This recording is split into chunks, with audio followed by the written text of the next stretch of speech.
પ્રકરણ 12 અપરાજય. વિદ્યાર્થી મિત્રો, ધ્રુવ ભટ્ટનો જન્મ 8 મે 1947ના રોજ ભાવનગર જિલ્લાના નિંગાણામાં થયો હતો. ધ્રુવ ભટ્ટ જાણીતા નવલકથાકાર અને કવિ છે. તેમણે તત્વમસી, સમુદ્રાંતિકે અને અગ્નિકન્યા જેવી નવલકથાઓ લખી છે. ગાય તેના ગીત તેમનો કાવ્યસંગ્રહ છે. ધ્રુવ ભટ્ટને તત્વમસી માટે કેન્દ્રીય સાહિત્ય અકાદમી એવોર્ડ મળ્યો છે. અપરાજય એકમ ધ્રુવ ભટ્ટની નવલકથા અગ્નિકન્યાનો એક અંશ છે. અર્જુન અને સુભદ્રાનો પુત્ર અભિમન્યુ મહાભારતનો એક કરુણ નાયક હતો. તે પોતાના પિતાની હરોળનો જ એક અજોડ ધનુર્ધર હતો. તે ચંદ્રદેવના પુત્રનો અવતાર હતો.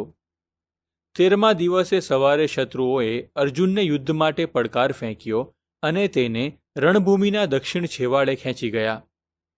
આ તરફ દ્રોણે કૌરવ સૈન્યને કમળના આકારમાં ગોઠવ્યું.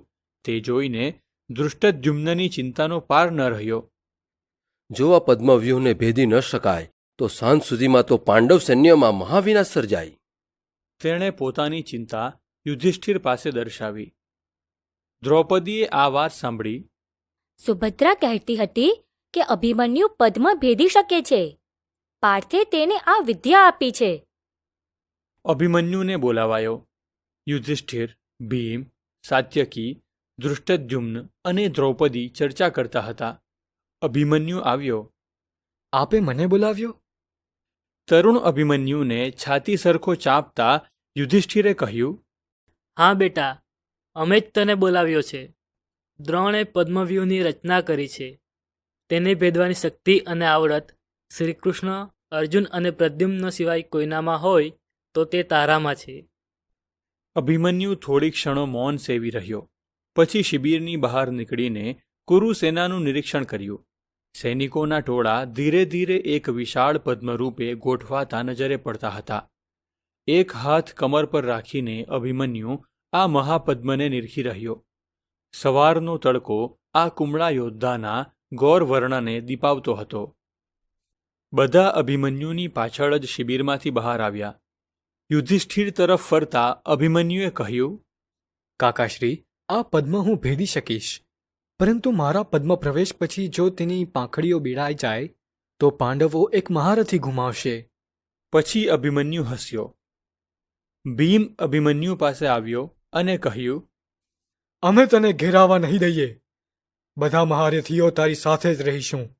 એક વખત તું પદ્મવ્યૂહને તોડે તે સાથે જ અમે અંદર ધસી જઈને બધું વેરવિખેર કરી નાખશું. અભિમન્યુ એક ડગલું આગળ આવ્યો અને ભીમની આંખોમાં આંખો પરોવીને તેણે કહ્યું, એવું થઈ શકશે કે કેમ તે વિશે વિચારવું હું છોડી દઉં છું. પછી ધૃષ્ટદ્યુમ્ન તરફ ફરીને કહ્યું, મામા, આજ્ઞા આપો. હવે સમય થઈ ગયો છે. રથમાં બેસવા જતા અભિમન્યુને દ્રૌપદીએ વહાલથી પાસે લીધો અને તેના કપાળે ચૂમી ભરીને વિદાય આપી.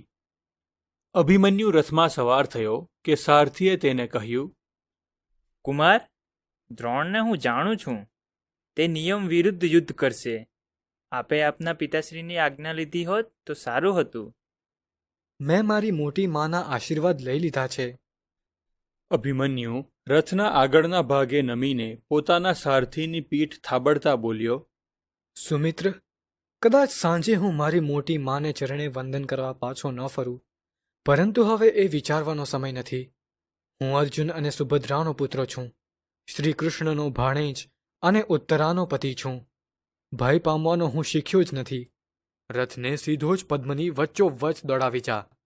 એક જ રથ વડે હું પદ્મના 8 ભાગ ન કરી નાખું તો હું સુભદ્રાના પેટે જન્મ્યો ન હતો તેમ માનજે.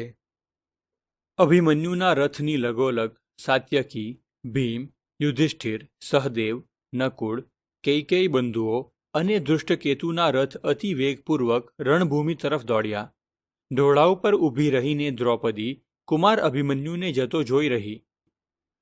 અભિમન્યુ વીજળી સમી ગતિથી પ્રથમ હરોળ પર ત્રાટક્યો.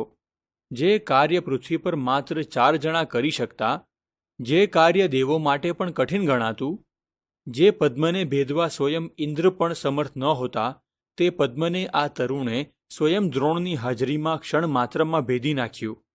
દ્રોણના ગર્વના ચૂરે ચૂરા થઈ ગયા. દ્રૌપદીની આંખો આંસુથી છલકાઈ ગઈ. સમુદ્રનું મોજું છીછરા ટાપુ પર ફરી વળે તેમ અભિમન્યુ કૌરવો પર છવાતો ચાલ્યો. દ્રૌપદીનો આનંદ લાંબો સમય ન ટક્યો. અભિમન્યુની પાછળ જતા ભીમ સહિત તમામ યોદ્ધાઓને જયદ્રથે રોકી દીધા અને પદ્મ ફરી યથાવત બીડાઈ ગયું. ઘડી પહેલા ચૂમેલું નાનકડું મુખ ફરી જોવા નહીં મળે તે સમજતા દ્રૌપદી શોક, શરમ, દુઃખ અને અસહાયતાના ભાર તળે દબાઈ ગઈ. આ તરફ અભિમન્યુ પાછળ જોયા વગર આગળ વધતો રહ્યો. એક પછી એક ચક્રાકાર પાંખડીઓ પાર કરતો તે પદ્મ મધ્યે આવી પહોંચ્યો. તેનો પ્રતાપ વધતો ચાલ્યો.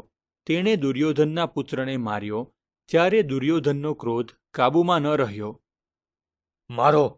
મારો આ છોકરાને જીવતો ન જવા દેશો ગુરુદ્રોણ. તમે મને વચન આપ્યું છે કે એક પાંડવ મહારથીને તમે મારશો અને કોઈ પણ ઉપાયે હણી નાખો. દ્રોણે યુદ્ધના તમામ નિયમો અને માનવતાના તમામ મૂલ્યો એક બાજુ મૂકીને કૃપાચાર્ય, બૃહદ્વલ કૃતવર્મા અને કર્ણને એકસાથે અભિમન્યુ પર ધસી જવાનો આદેશ આપ્યો અને પોતે પણ તેમાં જોડાયા. જયદ્રથ પણ ત્યાં આવી પહોંચ્યો. પાંડવો પદ્મમાં પ્રવેશી શક્યા નથી.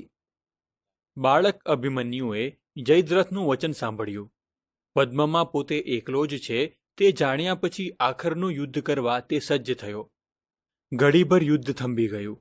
ભૂખ્યા જરખના ટોળા વચ્ચે ઘેરાઈ ગયેલો અશક્ત ઘાયલ વાઘ એકાદ જરખને હણી નાખીને માર્ગ કરવા તૈયાર થાય તેમ અભિમન્યુએ એક પછી એક 6 મહારથીઓ પર દ્રષ્ટિ કરી અને અંતિમ યુદ્ધ માટે શસ્ત્રો ઉઠાવ્યા. પરંતુ 6 મહારથીઓએ એકસાથે હુમલો કરી તેને શસ્ત્રવિહીન અને રથવિહીન કરી નાખ્યો. નિશસ્ત્ર બાળકને ભૂમિ પર પાડી નાખીને તેનો વધ કર્યો. દુર્યોધને ઉત્સાહમાં આવીને શંખનાદ કર્યો. વિષાદગ્રસ્ત દ્રૌપદી આ શંખધ્વનિ સાંભળીને ઊભી થઈ ગઈ. અર્જુન અભિમન્યુના શોકમાં યુદ્ધત્યાગ કરીને ચાલ્યો ન જાય તે જોવાનું તેના શિરે હતું. પુત્ર વિયોગના દુઃખને દબાવીને તે અર્જુનના પાછા ફરવાની રાહ જોવા લાગી. દક્ષિણના યુદ્ધમાંથી સામેથી પાછા ફરતા અર્જુને પદ્મને વિખરાતું જોયું. પદ્મવ્યૂહની રચના કરાઈ હતી તે જાણતા જ તેને ફાળ પડી. તે ઉતાવળે પગલે શિબિરમાં પ્રવેશ્યો. તમામ પાંડવો વચ્ચે અભિમન્યુને ન જોતા તે સમજી ગયો કે અભિમન્યુ ક્યાં છે. યુધિષ્ઠિર મોટા અવાજે રડી પડ્યા. પાર્થ, અમે તારા પુત્રના હત્યારા છીએ. અમે તેને વચન આપ્યું હતું કે અમે તેની પાછળ ચક્રવ્યૂહમાં ધસી જઈશું, પરંતુ જયદ્રથ. તેઓ આગળ બોલી ન શક્યા. ભીમ દુઃખ અને ક્રોધથી પાગલ થઈને પોતાના કેશ ખેંચતો રડતો હતો. શ્રી કૃષ્ણ શિબિરના દ્વારમાં જ શાંત નિશ્ચલ ઊભા રહ્યા. સારાંશ: આ પાઠ મહાભારતની ઘટનાઓનું વર્ણન કરે છે, જ્યાં કૌરવો અને પાંડવો મહાન યુદ્ધની તૈયારી કરી રહ્યા હતા. દ્રોણ કૌરવો સેનાપતિ ચક્રવ્યૂહની રચના કરે છે, જે પાંડવોમાં ચિંતા પેદા કરે છે. અભિમન્યુ અર્જુનનો પુત્ર કે જેને તેની ક્ષમતાઓમાં વિશ્વાસ છે તે પડકાર સ્વીકારે છે. પ્રારંભિક સફળતા છતાં તે પોતાની જાતને ઘેરાયેલો જુએ છે અને આખરે યુદ્ધના નિયમોનું ઉલ્લંઘન કરીને યોદ્ધાઓના ગઠબંધન દ્વારા અન્યાયી રીતે માર્યો ગયો. આ ઘટના મહાભારત યુદ્ધની કરુણાંતિકા અને જટિલતાઓને પ્રકાશિત કરતી બંને પક્ષો માટે ખૂબ જ દુઃખ અને પ્રતિશોધની ક્ષણ તરફ દોરી જાય છે.